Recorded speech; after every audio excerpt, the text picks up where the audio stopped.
I'm Dona Kumala Shinta from Universitas Indonesia. In this video, I would like to give a presentation of a research paper that I wrote with Ibu Sonya Puspasari Suganda. The title of the paper is The Implementation of Implicit Corrective Feedback Through Recordings Towards EFL Students in Listening and Speaking English Class Case Study. Our research paper is clearly related to speaking skills. One of the strategies to improve speaking skills is to engage students to do monologues. According to previous studies, students recording their own speech could increase their motivation, self-confidence, and fluency in producing a target language. On the other hand, mistakes might occur without students' awareness. Teachers should take part to increase students' awareness on their speaking accuracy by facilitating them with corrective feedback. In relation to that, feedback through recordings have shown to gain positive impacts in writing skills. However, researches in corrective feedback through recordings for speaking skills are rarely used by language teachers. That's why this study aims to explore on how corrective feedbacks could be implemented into recordings for speaking skills. This leads to our research problem, which is students that are not aware enough on their speaking accuracy, like in grammar and pronunciation. On the screen, you can see our research questions and the focuses of the research questions, which contains implementation on how the teacher implements the implicit corrective feedback through recording. Also, the other two focuses are on the perceptions and implications of the implicit corrective feedback through recordings for teachers and students.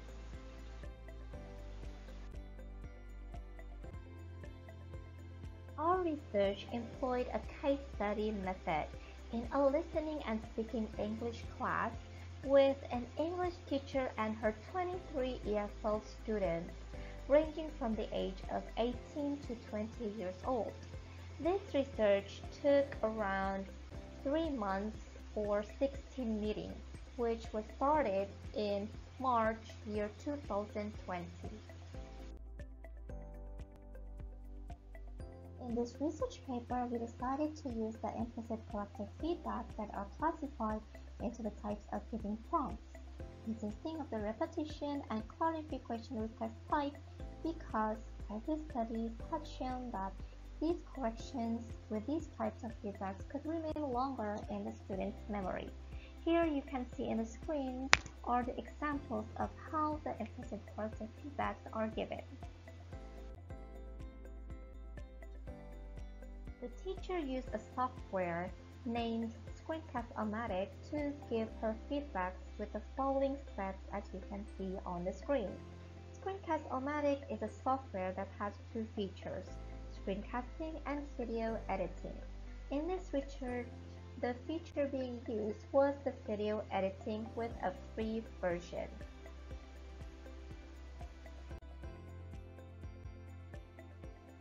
Now, I would like to talk about the procedures in this research. As you can see on the screen, step 1 to step 4 are the preparation steps.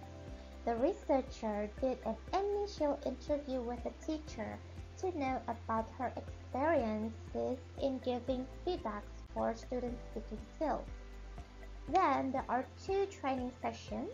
The first one is about a lecture on corrective feedbacks. The second session is a tutorial on how to give feedbacks with Screencast-O-Matic.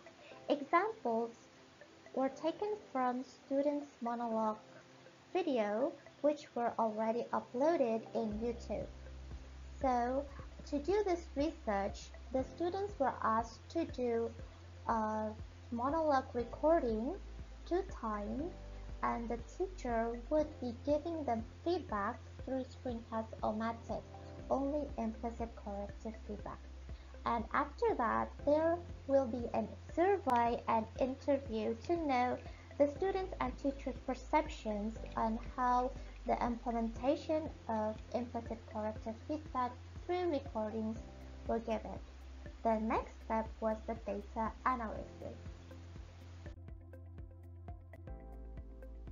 Let's move on to the analysis and discussion of this research. To answer the first research question on how the teacher implemented implicit corrective feedback through recordings, the teacher's recordings were analyzed, and there was a pattern found, which consisted of 3 parts. The beginning part was the intro. It is where the teacher greeted each student and telling them what she will do in the recordings. Next was the content.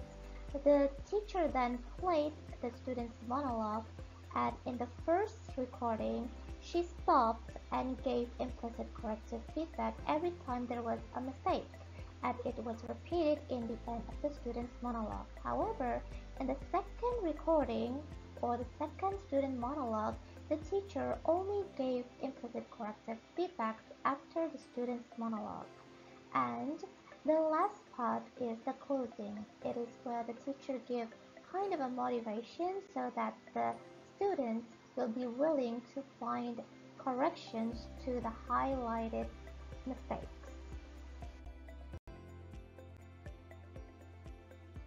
The next research question was about the perception from the teacher and the students from the practice. The teacher had a positive perception about the practice and said that she would be willingly to do it again in her other classes. However, she also said that at first she had some difficulties because it was her first time to give implicit corrective feedback through screencast-o-matic.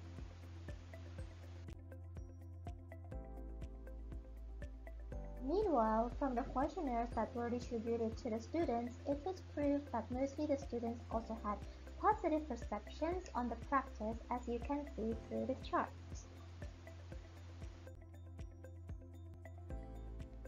The last research question was about the implications from the implementation of implicit corrective feedback through recordings. Both the students and teacher found technical difficulties, and it was not a major issue in this research. From the practice, the students increased their awareness on their speaking accuracy, mostly on pronunciation and grammar. From the interview with the students, the researchers also found that the students had gained more motivation for self-learning. And from this practice, from the teacher has gained more knowledge on giving feedbacks and use of technology, also to self-manage time and have a more bonded relation with the students even though it was a distance learning. And now we come up to the conclusion. So the teacher's implementation of implicit corrective feedback of the pattern to recordings were 3 parts: the intro, the implicit corrective feedback after recording, and the closing, which consisted of motivation. This simple design could be a great practice for teachers who would love to try giving feedbacks to recordings for student speaking skills. From this practice, it is proved that students and teachers had positive perceptions on the implementation of implicit corrective feedback through recordings with screencast-o-matic. So it is easy to apply. It can help the teacher and students to feel closer in distance learning. It can also motivate students to study more on their own and be more aware on their speaking accuracy, even though there are some technical problems or difficulties that might be an issue which we need to consider before we do this practice. That's all from us. We hope that you enjoyed our presentation of our research. Thank you for watching.